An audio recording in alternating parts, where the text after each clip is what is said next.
Welcome to episode 3 of reading through the book Elon Musk, Woke Messiah by Albion. All right, we're a few pages in at this point. And our first page, the page we left off, at the top of it, it is a Elon Musk quote that reads, "If you need inspiration, don't do it." Interesting. This day of motivating ourselves and motivating others. I wonder if he's saying that if it's not, if you're not self-motivated, or if you got to work at motivating yourself, maybe it's not going to stick or whatnot. But inspiration is an interesting thing because it's not something we talk about a lot, but probably worth more of our time, of our thought process, as opposed to manufacturing inspiration or motivation. And you can obviously tell he's inspired to do all the stuff he does, which is pretty cool. Below that is a blurb by Albion, 2053. So I think that's the earliest blurb we've seen so far. And thinking about Albion, I don't know what we're supposed to make of this person or thing yet. Is it a person or thing? Is it an alien? Is it someone from the future, a time traveler, a cyborg? Obviously, if these are dates, which it seems like they are, there's got to be some other time aspect there, with the copyright being 2080 and we have the book today. What's going on? Or are they just purposely trying to be confusing? Could be anything. But this blurb reads, "It feels like over time everything is brought back towards a neutral state. Pleasure we experience decreases future pleasure and increases future pain. Pain we experience decreases future pain and increases future pleasure. Pleasure and pain perfectly balanced over time. Balance that can be controlled but not beaten. Perhaps it is necessary to accept this perfect balance if one is ever to be content." Interesting. And in bold, it says, "It feels like we experience pleasure and pain perfectly balanced over time." Kind of summarizes that little blurb. Yeah, I mean, I could see that. Our pleasure and pain are kind of on a sliding scale. And it's hard to, increase pleasure permanently, or because everything's kind of relative, right? So it's hard to have pleasure on top of pleasure on top of pleasure indefinitely without feeling some pain, because even the ordinary is going to be painful when it's compared to a lot of pleasure, and the opposite as well. You can only experience so much pain before the mundane feels like a relief from the pain, maybe. Interesting. Makes you think about what you're working for, and maybe how to look at pleasure and pain. Maybe how you can manipulate that situation, possibly, or control it, as he says. Interesting. So again, this is kind of all over the place. I don't know if all these Albion blurbs are going to connect over time, but this next one is a poem, so it's continuing kind of like the ping pong all around. And I don't know, I mean, it looks like that's intentional. Maybe we're just supposed to just sit with it all and try to take it all in together. But we're still early, so maybe we'll find out.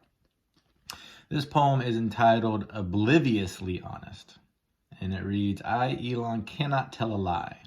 This makes some happy and makes some cry. I say exactly what I think and see. There aren't many people just like me. People always say they want truth be told. That sounds great, but I'm not sold." Interesting. Yeah, people say they want to be told the truth, but when it is something they don't want to hear, then sometimes their tune changes. So yeah, honesty is a interesting thing. Sounds like it would be simpler if everyone just said what they thought, but Sometimes I guess it's not that simple. But Elon seems like he's pretty straightforward, and straightforward whether that hurts people's feelings or not, which I think in the end is probably the best policy. Next page is a book review. Interesting. It reads, this book meets all the requirements of a book. It has an adequate amount of words and punctuation. It definitely made me think, especially why some people think they have anything important to say. And that's by Elbian. So Elbian is reviewing his own book. And it looks like he's poking fun at himself as to why he thinks he has anything important to say, would be my guess. Which kind of goes along with this kind of silly format, I guess. But it's keeping it lighthearted, which is good because these futuristic blurbs are anything but lighthearted, it seems. And here's another one from Elbian in 2080. And that's was the latest one we've seen and kind of seemed like the end of everything based on his previous blurbs. But this one reads, I have forgotten more of the tale than I remember. I fear the most relevant part is surely lost forever. For without the very beginning, what use is the rest? How to make sense of the present without the past? What story starts in the middle? Perhaps they all do. Memories before the age of 10 are scarce and vague, loosely linked snapshots of childhood, and highly susceptible to interpretation. Memories before the age of 4 simply do not exist. Left to my imagination, what was and what might have been, wary that even my surest moments are anything but exact. And in bold it reads, I fear memories are anything but exact. That's fair. I think we can all relate to that. Not really having much memory at an early age, and then after that, kind of just sparse memories that may or may not be as accurate as we think. Makes you think about what you do and don't know. And on the bottom of that page, there is a heading that reads, Answer me this. Then has a few questions. What do you know? How much knowledge is available? How much knowledge was available 500 years ago? How much knowledge will be available in 500 years? And how much knowledge can you comprehend? What do I know? Not much. How much knowledge is available? More than I can know, I guess. How much was available 500 years ago? Less than today. How much in 500 years? More than today. And how much knowledge can you comprehend? Well, less than what's available. I think this is probably meant to get us to think about how little we know. And yeah, whether it's 500 years ago or 500 years from now, I mean, we can't even know everything there. We even have the ability to get our hands on as far as knowledge. So interesting. All right, next page. There's another poem. In bold, it reads, Wordless wonders. Wordless wonders in Elon's brain, some things words cannot explain. Secret things that hold great power, but more delicate than a flower. Only seen with closed eyes, and in silence they are disguised. That's kind of pretty.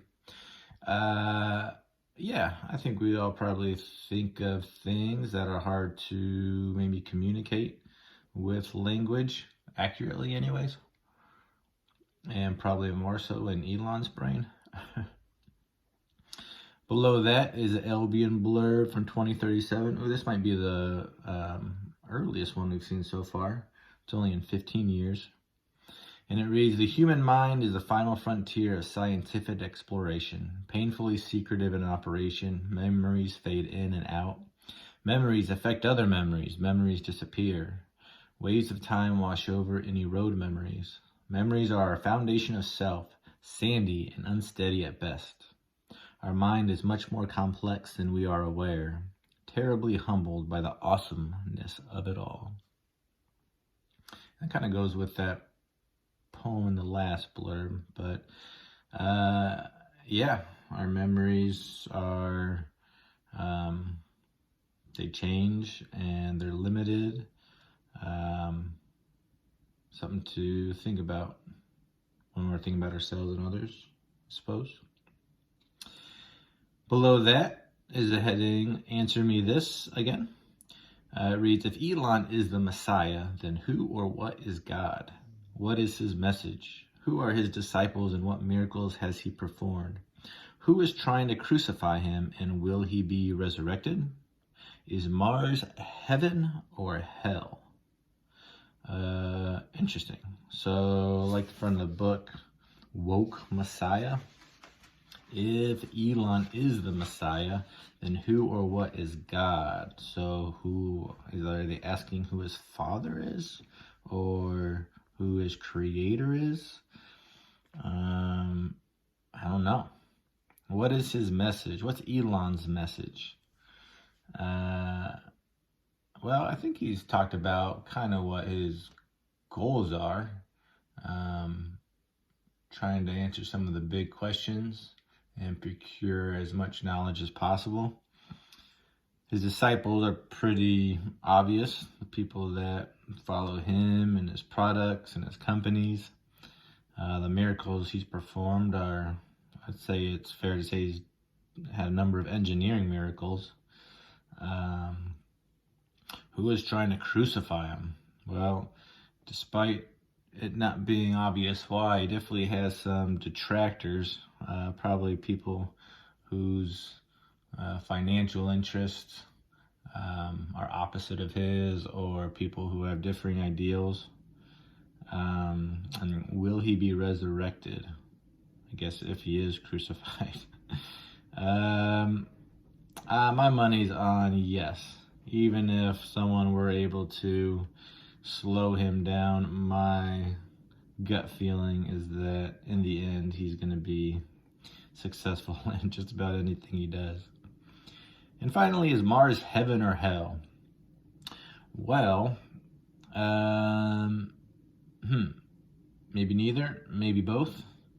It definitely offers people kind of hope, maybe. And offers a chance for innovation and to think about the future in a positive way. So maybe in that way it's heaven. Hell, a lot of the road to Mars is probably going to be full of challenges and failures, possible disasters. So I think maybe that's yet to be seen, what that's going to represent. If it's one or the other, both or neither. And let's stop there today. I want to do one more page, but we'll start that tomorrow. So think about those things, and we'll pick up on the next page on episode 4. And until then, have a great day.